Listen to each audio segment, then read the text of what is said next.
Welcome back to the deep dive. So today we're going to try and wrestle with what might be the defining question of our time, really.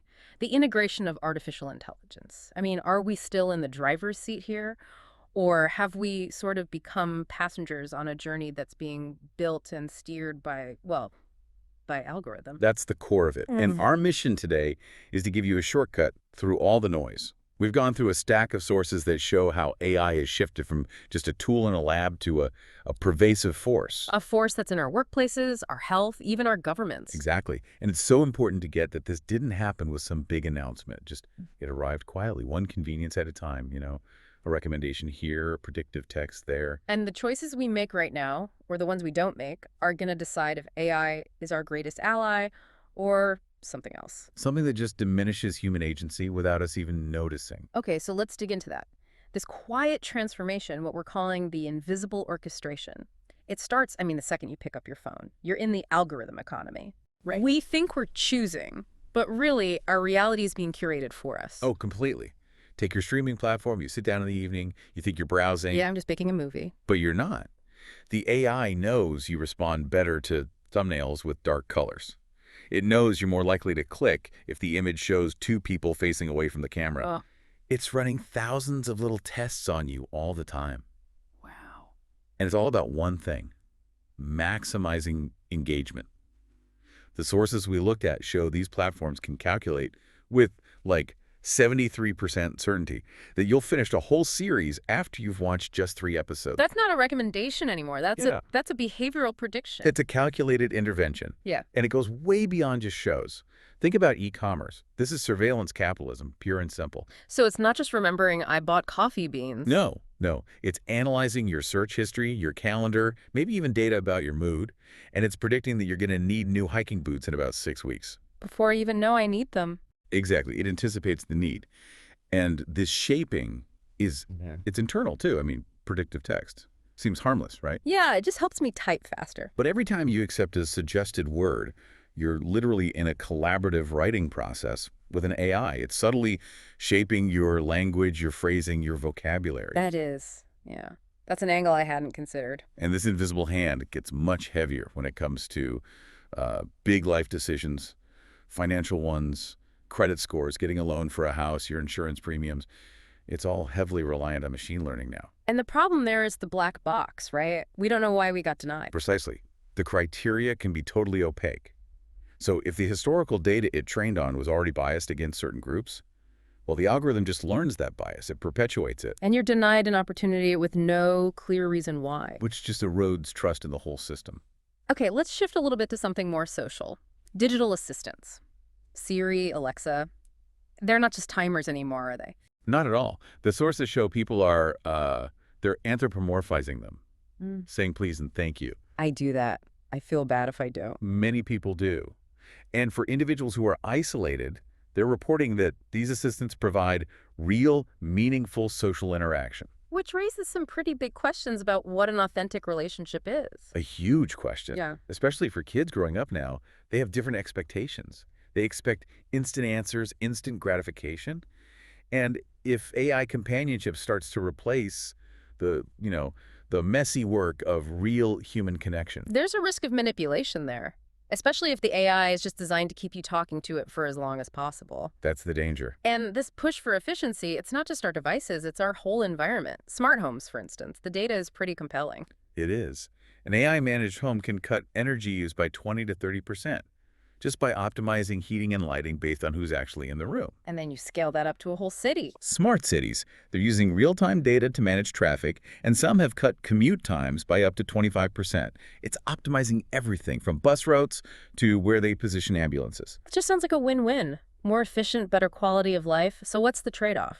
The trade-off is that this incredible efficiency requires a vast, passive surveillance infrastructure. Right. Every move you make, every purchase, every interaction is it's data. It's another drop of fuel for these massive centralized AI systems that are, in turn, governing our lives. So immense optimization for a constant stream of your personal data. That's the bargain. Let's move to the workplace, because this isn't just about factory jobs anymore. AI is coming for knowledge work, creative professions, things we thought were safe. The pace is just, Uh, it's dizzying. I mean, you've got AI doing legal research that would take a team of lawyers weeks, and it does it in a few hours. AI in medicine that's spotting things on scans better than expert radiologists. And the scale of this disruption is what really hits home. The economists we looked at are predicting that 40 to 50% of current job categories could see significant disruption 40 to 50%. That's nearly half of all jobs. within 2 decades. The thing is, previous revolutions, like the Industrial Revolution, they happened over generations. Society had time to adapt. But this is happening in a single generation. Exactly. Which means we have to pivot our thinking.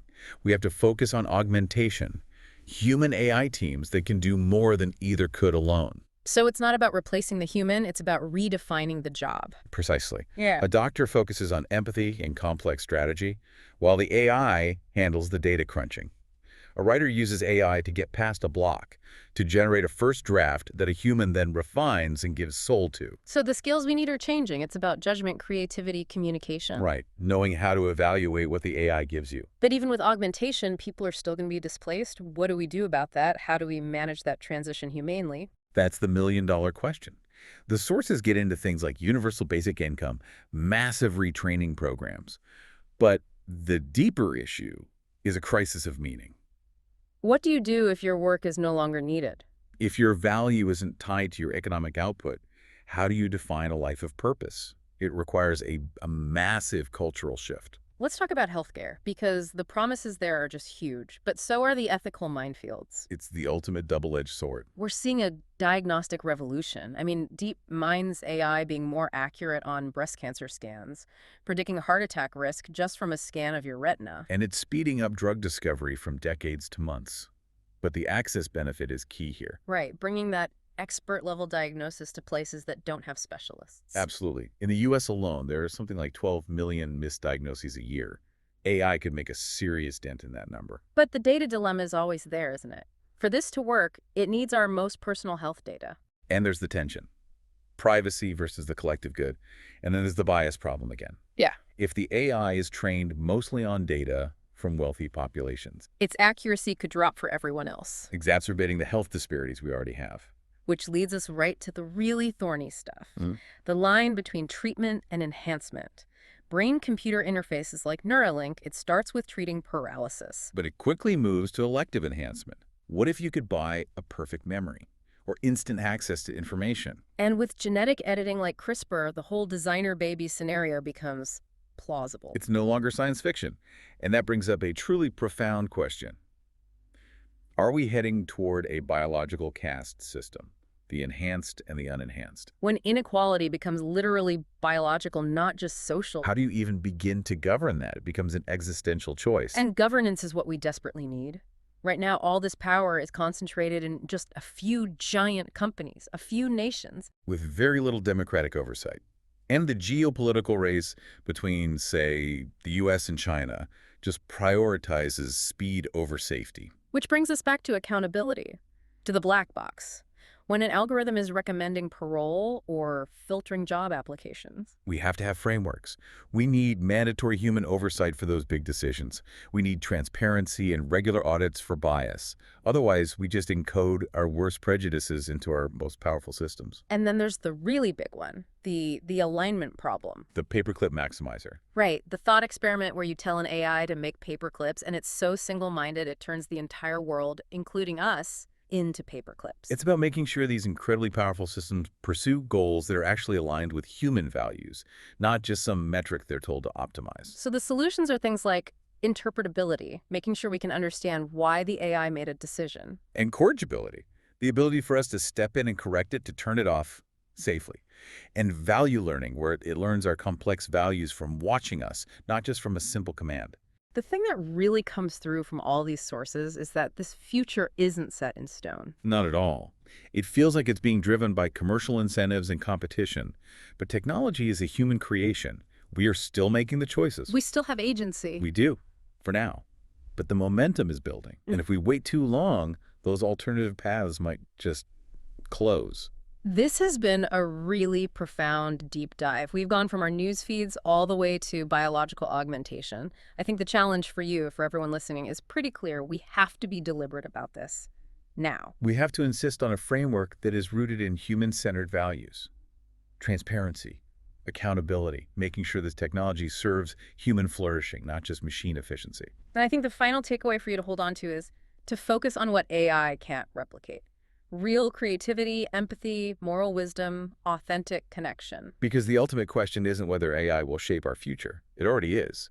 The question is whether we will exercise our collective choice to make sure it shapes it well. And if we fail to act, Then that failure of action, not some technological destiny, will be what puts our future beyond our own control.